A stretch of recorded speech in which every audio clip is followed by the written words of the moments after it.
Good morning students, myself Shan Patel. Today we are going to start part 6 of chapter number 14, chemical effect of electric currents. जैसे कि बच्चों हम last lecture में part 5 में chemical effect of electric current के बारे में हमने समझ लिया, उसकी पूरी फिगर ड्रॉ करके इलेक्ट्रोड्स ड्रॉ करके हमने समझा था कि केमिकल इफेक्ट जो है वो किस तरीके से होती है। ओके, कार्बन रोड्स हमने ड्रॉ किए थे, 2 कार्बन रोड्स ड्रॉ किए थे, है ना। उसमें से कार्बन रोड्स की जो कैप थी उसको बैटरी के साथ कनेक्ट किया था लास्ट लेक्चर में, याद है। कार्बन रोड्स जो दोनों थे उसको बैटरी के एक को पॉजिटिव टर्मिनल के साथ कनेक्ट किया था, दूसरे को नेगेटिव टर्मिनल के साथ कनेक्ट किया था और उसमें से इलेक्ट्रिक करंट फ्लो किया था। ओके, इस तरीके से अपने लास्ट लेक्चर में chemical effect of electric current के बारे में समझा था। ओके, तो बच्चों लास्ट लेक्चर में chemical effect of electric current के बारे में तो समझ लिया। आज के लेक्चर में हम पार्ट 6 में इलेक्ट्रोप्लेटिंग के बारे में समझने वाले। ओके, इलेक्ट्रोप्लेटिंग वर्ड सुनते ही आपके दिमाग में क्वेश्चन हो कि sir what is electroplating, sir ये इलेक्ट्रोप्लेटिंग क्या होता है। तो देखिए यहाँ पर एक एक्टिविटी के थ्रू हम समझते हैं कि इलेक्ट्रोप्लेटिंग जो है वो क्या होता है। See we will need copper sulphate and 2 copper plates of size around 10 centimeter by 4 centimeter। बच्चों एक्टिविटी करने के लिए हमको यहाँ पर कॉपर सल्फेट चाहिए, कॉपर सल्फेट होना चाहिए। ओके, और दूसरा किसकी जरूरत पड़ेगी, 2 कॉपर प्लेट्स, 2 कॉपर प्लेट्स की जरूरत पड़ेगी जिसकी साइज 10 सेंटीमीटर बाय 4 सेंटीमीटर की होनी चाहिए। ओके, यहाँ पर मैंने फिगर में ड्रॉ करके भी दिखा है। देखिए यहाँ पर ये जो फिगर जो है, ये दोनों प्लेट्स जो आपको दिख रही है दोनों कॉपर प्लेट्स है। ओके, वो 10 सेंटीमीटर बाय 4 सेंटीमीटर साइज की हमको लेनी है। Now take 250 millilitre of distilled water in a clean and dry beaker. इसके बाद क्या करना है, क्लीन एंड ड्राई बीकर में हमको 250 मिलीलीटर ऑफ डिस्टिल्ड वाटर लेना है। ओके, लास्ट लेक्चर में हमने समझ लिया कि डिस्टिल्ड वाटर क्या होता है। डिस्टिल्ड वाटर मींस जो एकदम क्लीन वाटर हो, समझ में आ रहा है। तो डिस्टिल्ड वाटर चाहिए हमको, कितना चाहिए, 250 मिलीलीटर। और इस तरीके से यहाँ पर बीकर में देखो मैंने लिया, यहाँ पर एक बीकर ड्रॉ किया, उसके अंदर ब्लू कलर का आपको दिख रहा है, ये डिस्टिल्ड वाटर लिया हुआ है। Okay, then dissolve 2 teaspoon full of copper sulphate in it. हमने जो डिस्टिल्ड वाटर जो लिया है उसके अंदर बाद में हमको क्या करना है, उसके अंदर डिसोल्व करना है। क्या डिसोल्व करना है, तो कॉपर सल्फेट क्या डिसोल्व करेंगे उसके अंदर, हम कॉपर सल्फेट डिसोल्व करना है हमको उसके अंदर। Add a few drops of dilute sulphuric acid to copper sulphate solution to make it more conducting. उसके बाद हमने जो कॉपर सल्फेट जो सॉल्यूशन लिया है, ये कॉपर सल्फेट सॉल्यूशन के अंदर हमको few drops of dilute sulphuric acid add करना है। Okay, few drops of dilute sulphuric acid किसके अंदर ऐड करना है, तो कॉपर सल्फेट जो सॉल्यूशन हमने लिया है उसके अंदर। अब डाइल्यूट सल्फ्यूरिक एसिड जो है वो ऐड करने से क्या होगा, तो बच्चों वो ऐड करने से तो मेक इट मोर कंडक्टिंग, ये क्या हो जाएगा, मोर कंडक्टिंग, ज्यादा कंडक्टिंग हो जाएगा। जो हमने कॉपर सल्फेट सॉल्यूशन जो लिया था उसके अंदर हम डाइल्यूट सल्फ्यूरिक एसिड के फ्यू ड्रॉप्स ऐड करेंगे तो ये सॉल्यूशन जो है मोर कंडक्टिंग, ज्यादा कंडक्टिंग हो जाएगा, उसमें से इलेक्ट्रिसिटी ज्यादा फ्लो होने लगेगी, जल्दी फ्लो होने लगेगी। Clear? Okay, now clean copper plates with sand paper.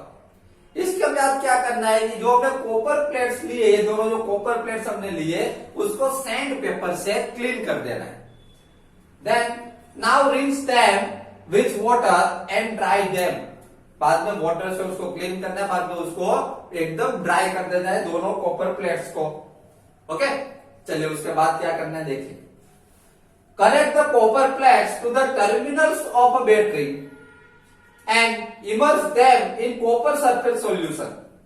देखो बच्चों कॉपर प्लेट्स, दोनों कॉपर प्लेट्स को ड्राई करने के बाद दोनों कॉपर प्लेट्स जो है ओके उसको बैटरी के साथ कनेक्ट करना है। देखिए ये कॉपर प्लेट जो है ये इसको मैंने बैटरी के पॉजिटिव टर्मिनल्स के साथ कनेक्ट किया है, और ये दूसरी जो कॉपर प्लेट्स है उसको मैंने बैटरी के नेगेटिव टर्मिनल्स के साथ कनेक्ट किया है। आपको बैटरी में इजीली पता चल जाएगा, जो लॉन्ग लाइन जो होती है वो पॉजिटिव टर्मिनल से और शॉर्ट लाइन जो होती है वो नेगेटिव टर्मिनल्स होता है।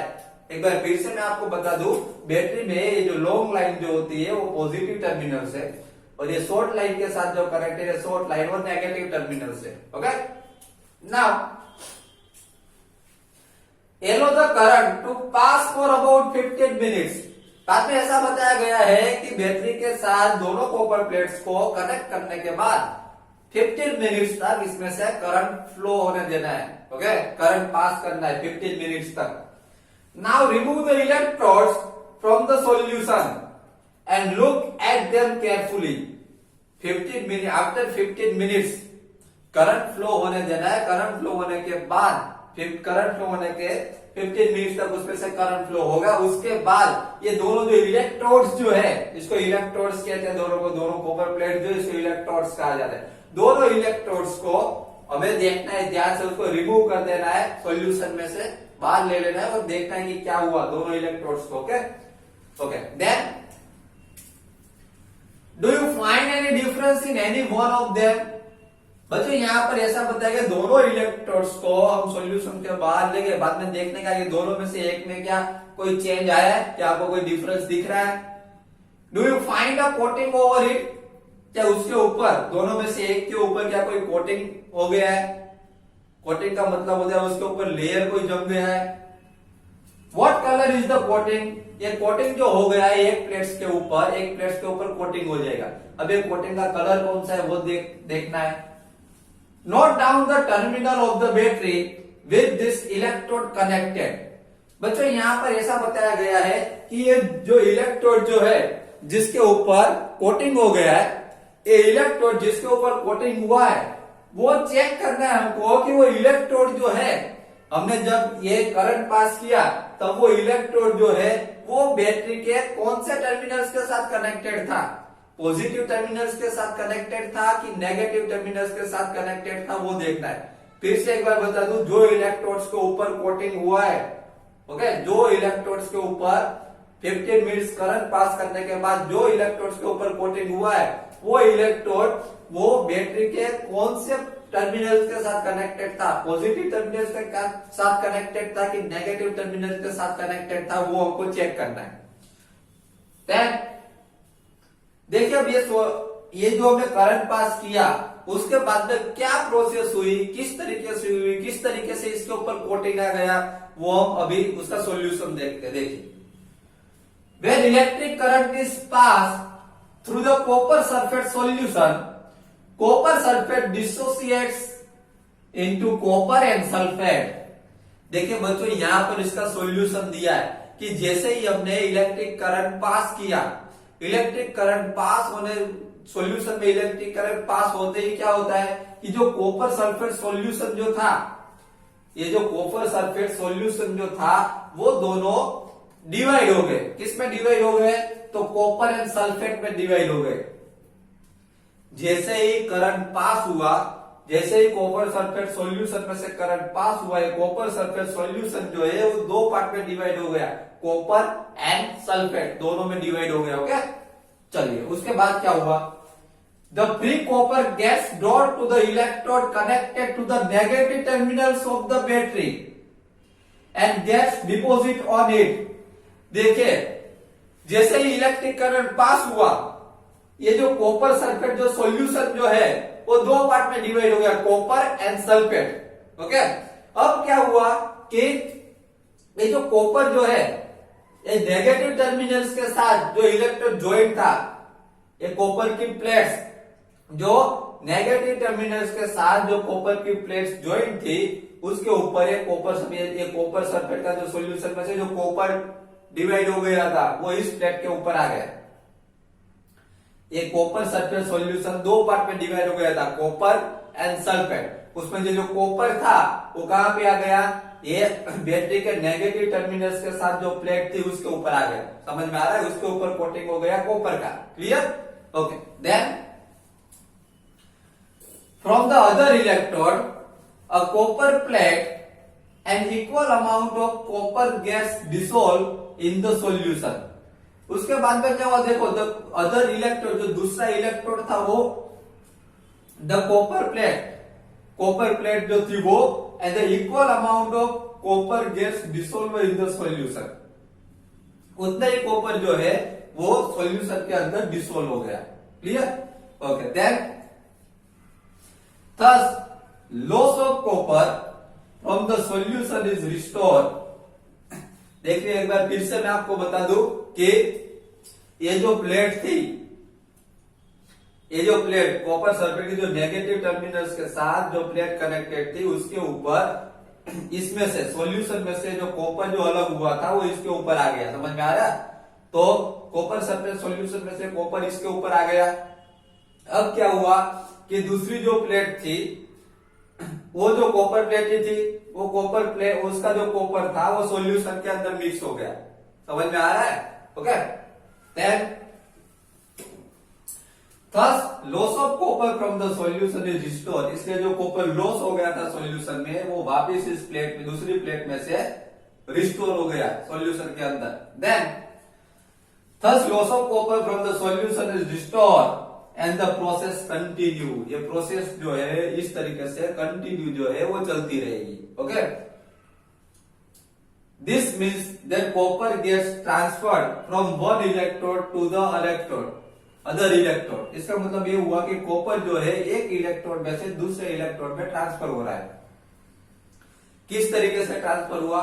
देखिए यहां पर दोनों कॉपर प्लेट्स थी, दोनों कॉपर प्लेट्स थी और एक कॉपर सल्फेट सॉल्यूशन था। कॉपर सल्फेट जो सॉल्यूशन है, वो कॉपर सल्फेट सॉल्यूशन दो पार्ट में डिवाइड हो गया था, कॉपर एंड सल्फेट। उसका जो कॉपर था, ये सॉल्यूशन में से जो कॉपर था वो इस प्लेट के ऊपर आ गया, नेगेटिव टर्मिनल्स के साथ जॉइंट थी उसके ऊपर। बाद में क्या, दूसरी प्लेट जो थी, दूसरी प्लेट का कॉपर जो है वो सॉल्यूशन के अंदर आ जाएगा। मींस सॉल्यूशन में से कॉपर यहां पर जाएगा और दूसरी प्लेट का जो कॉपर है वो सॉल्यूशन में आ जाएगा। इस तरीके से प्रोसेस चलती रहेगी। समझ में आ रहा है? ओके। नाउ उसके बाद देखिए the process of depositing a layer of any desired metal on another material by electricity is called the electroplating. बच्चों यहाँ पे इलेक्ट्रोप्लेटिंग की डिफाइन दी है। What is electroplating? इलेक्ट्रोप्लेटिंग किसको कहा जाता है? तो एक मेटल जब दूसरे मेटल के ऊपर बाय इलेक्ट्रिसिटी, एक मेटल का लेयर दूसरे मेटल के ऊपर जब चढ़ाया जाता है, ओके, लेकिन किसकी हेल्प से? बाय इलेक्ट्रिसिटी की हेल्प से, तो उसको इलेक्ट्रोप्लेटिंग कहा जाता है। देखिए यहाँ पे क्लियर डिफाइन दिए, the process of depositing a layer of any desired metal on another material by electricity is called the electroplating. Electricity की हेल्प से जब एक मेटल का, एक मटेरियल का लेयर दूसरे मटेरियल के ऊपर जब चढ़ाया जाता है, उसको इलेक्ट्रोप्लेटिंग कहते हैं। बच्चों ऐसा जो है वो बहुत सारे थिंग्स में ऐसा होता है। गोल्ड के जो ऑर्नामेंट्स है, बराबर, उसमें भी इसी तरीके का लेयर जो है एक दूसरे के ऊपर चढ़ाया जाता है। ओके। तो बच्चों आज के लेक्चर में हमने इलेक्ट्रिसिटी और इलेक्ट्रोप्लेटिंग के बारे में समझा कि इलेक्ट्रिसिटी की हेल्प से इलेक्ट्रोप्लेटिंग किस तरीके से होता है। ओके। नेक्स्ट लेक्चर में हम इससे भी आगे इंटरेस्टिंग पॉइंट्स के बारे में समझने वाले हैं। ओके। नेक्स्ट पार्ट में, पार्ट 7 में हम समझेंगे। Okay. Thank you very much.